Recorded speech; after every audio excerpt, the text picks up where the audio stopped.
Conseil numéro 22. Envisagez chaque groupe comme un challenge, une aventure.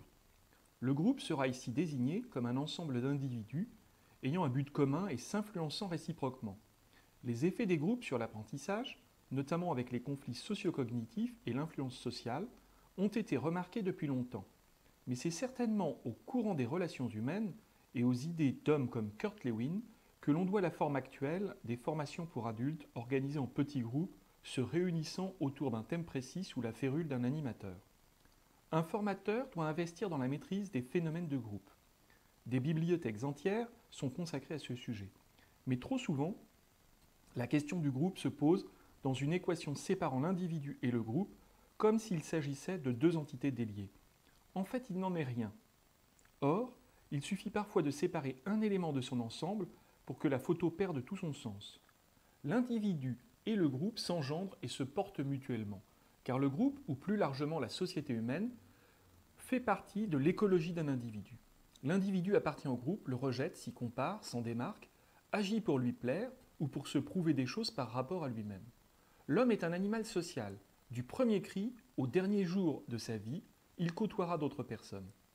C'est pourquoi le groupe est irremplaçable dans l'apprentissage. Il existe une multiplicité de modalités d'apprentissage en groupe. Groupe de discussion, groupe d'échange des pratiques, groupe de résolution de problèmes, groupe de créativité, groupe projet, etc. Par ailleurs, les communautés de métiers ou des équipes de travail, sans se donner explicitement pour objet l'apprentissage, y participent fortement. Mérieux distingue 4 types de travail en groupe. Le groupe d'apprentissage a la pensée déductive. Il réfléchit sur un thème et confronte ses différents apports pour en faire une synthèse. Le groupe d'apprentissage a la pensée inductive, au sein duquel il s'agit de reconstruire la réalité à partir d'éléments partiels pour en apercevoir le sens. Le groupe d'apprentissage a la pensée dialectique.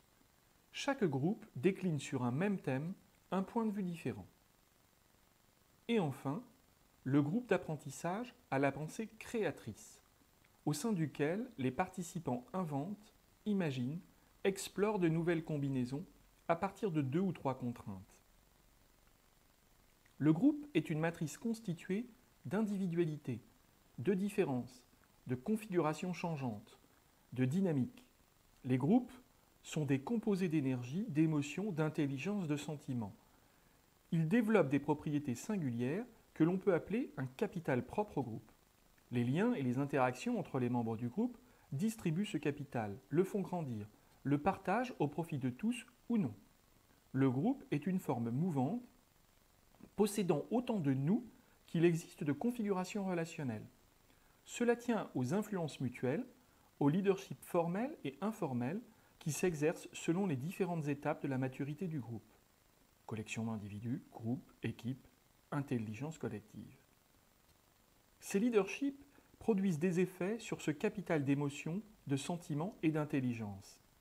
Si personne n'y prend garde, un mauvais leadership peut ruiner le groupe, faire croître ou décroître le capital. Le formateur, attentif à ces dynamiques, peut renforcer les apprentissages.